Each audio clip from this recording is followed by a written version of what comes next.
Treasure Island by Robert Louis Stevenson. Chapter 2. Black Dog Appears and Disappears. It was not very long after this that there occurred the first of the mysterious events that rid us at last of the captain, though not, as you will see, of his affairs. It was a bitter cold winter, with long hard frosts and heavy gales, and it was plain from the first that my poor father was little likely to see the spring.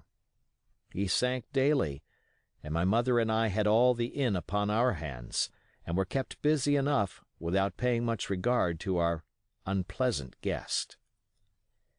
It was one January morning, very early, a pinching frosty morning, the cove all grey with hoarfrost, the ripple lapping softly on the stones, the sun still low and only touching the hilltops and shining far to seaward. The captain had risen earlier than usual and set out down the beach, his cutlass swinging under the broad skirts of the old blue coat, his brass telescope under his arm, his hat tilted back upon his head.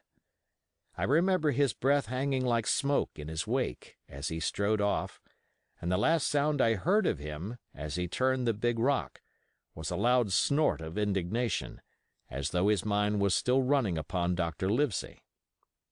Well, Mother was upstairs with Father, and I was laying the breakfast table against the captain's return, when the parlor door opened and a man stepped in on whom I had never set my eyes before. He was a pale, tallowy creature, wanting 2 fingers of the left hand, and though he wore a cutlass, he did not look much like a fighter. I had always my eye open for seafaring men, with 1 leg or 2, and I remember this one puzzled me. He was not sailorly, and yet he had a smack of the sea about him, too. I asked him what was for his service, and he said he would take rum. But as I was going out of the room to fetch it, he sat down upon a table and motioned me to draw near. I paused where I was with my napkin in my hand. "Come here, sonny," says he. "Come nearer here." I took a step nearer. "Is this here table for my mate, Bill?" he asked with a kind of leer. I told him I did not know his mate Bill, and this was for a person who stayed in our house, whom we called the captain. "Well," said he, "my mate Bill would be called the captain, as like as not. He has a cut on one cheek, and a mighty pleasant way with him, particularly in drink, has my mate Bill. We'll put it, for argument like, that your captain has a cut on one cheek, and we'll put it, if you like, that that cheek's the right one. Ah, well, I told you. Now, is my mate Bill in this here house?" I told him he was out walking. "Which way, sonny? Which way is he gone?" And when I had pointed out the rock, and told him how the captain was likely to return, and how soon, and answered a few other questions, "Ah," said he, "this'll be as good as drink to my mate Bill." The expression of his face as he said these words was not at all pleasant, and I had my own reasons for thinking that the stranger was mistaken, even supposing he meant what he said. But it was no affair of mine, I thought, and besides, it was difficult to know what to do. The stranger kept hanging about just inside the inn door, peering around the corner like a cat waiting for a mouse. Once I stepped out myself into the road, but he immediately called me back, and as I did not obey quick enough for his fancy, a most horrible change came over his tallowy face, and he ordered me in, with an oath that made me jump. As soon as I was back again he returned to his former manner, half fawning, half sneering, patted me on the shoulder, told me I was a good boy, and he had taken quite a fancy to me. "I have a son of my own," said he, "as like you as 2 blocks, and he's all the pride of my heart. But the great thing for boys is discipline, sonny, discipline. Now, if you had sailed along of Bill, you wouldn't have stood there to be spoke to twice, not you. That was never Bill's way, nor the way of such as sailed with him. And here, Sure enough is my mate Bill, with his spyglass under his arm, bless his old heart, to be sure. You and me'll just go back into the parlor, sonny, and get behind the door, and we'll give Bill a little surprise. Bless his heart, I say again." So saying, the stranger backed along with me into the parlor and put me behind him in the corner, so that we were both hidden by the open door. I was very uneasy and alarmed, as you may fancy, and it rather added to my fears to observe that the stranger was certainly frightened himself. He cleared the hilt of his cutlass and loosened the blade in the sheath, and all the time we were waiting there he kept swallowing as if he felt what we used to call a lump in the throat. At last in strode the captain, slammed the door behind him, without looking to the right or left, and marched straight across the room to where his breakfast awaited him. "Bill," said the stranger, in a voice that I thought he had tried to make bold and big. The captain spun round on his heel and fronted us. All the brown had gone out of his face, and even his nose was blue. He had the look of a man who sees a ghost, or the evil one, or something worse, if anything can be, and, upon my word, I felt sorry to see him, all in a moment, turn so old and sick. "Come, Bill, you know me. You know an old shipmate, Bill, surely?" said the stranger. The captain made a sort of gasp. "Black Dog," said he. "And who else?" returned the other, getting more at his ease. "Black Dog as ever was, come for to see his old shipmate Billy, at the Admiral Benbow Inn. Ah, Bill, Bill, we have seen a sight of times, us two, since I lost them 2 talons," holding up his mutilated hand. "Now look here," said the captain. "You've run me down. Here I am. Well, then, speak up. What is it?" "That's you, Bill," returned Black Dog. "You're in the right of it, Billy. I'll have a glass of rum from this dear child here, as I've took such a liking to, and we'll sit down, if you please, and talk square, like old shipmates." When I returned with the rum, they were already seated on either side of the captain's breakfast table, Black Dog next to the door, and sitting sideways so as to have one eye on his old shipmate and one, as I thought, on his retreat. He bade me go and leave the door wide open. "None of your keyholes for me, sonny," he said, and I left them together and retired into the bar. For a long time, though, I certainly did my best to listen. I could hear nothing but a low gabbling. But at last the voices began to grow higher, and I could pick up a word or two, mostly oaths, from the captain.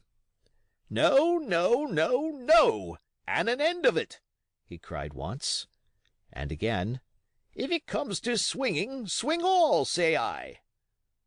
Then all of a sudden there was a tremendous explosion of oaths and other noises. The chair and table went over in a lump, a clash of steel followed, and then a cry of pain, and the next instant I saw Black Dog in full flight, and the captain hotly pursuing, both with drawn cutlasses, and the former streaming blood from the left shoulder. Just at the door the captain aimed at the fugitive one last tremendous cut, which would certainly have split him to the chine had it not been intercepted by our big signboard of Admiral Benbow. You may see the notch on the lower side of the frame to this day. That blow was the last of the battle. Once out upon the road, Black Dog, in spite of his wound, showed a wonderful clean pair of heels, and disappeared over the edge of the hill in half a minute. The captain, for his part, stood staring at the signboard like a bewildered man. Then he passed his hand over his eyes several times, and at last turned back into the house. "Jim," says he, "rum." And as he spoke, he reeled a little, and caught himself with one hand against the wall. "Are you hurt?" cried I. "Rum," he repeated. "I must get away from here. Rum! Rum!"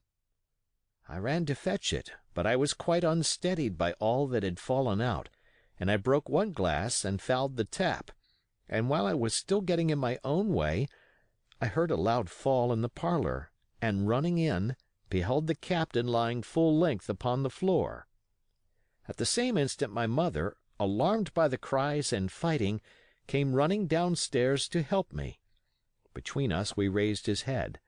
He was breathing very loud and hard, but his eyes were closed, and his face a horrible color. "Dear, dearie me!" cried my mother. "What a disgrace upon the house! And your poor father sick!"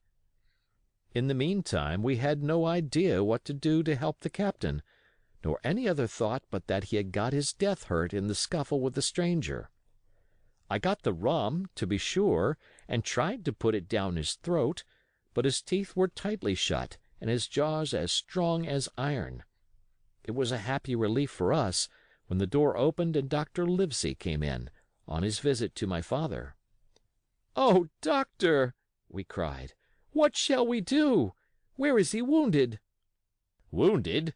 A fiddlestick's end," said the doctor. "Nor more wounded than you or I. The man has had a stroke, as I warned him.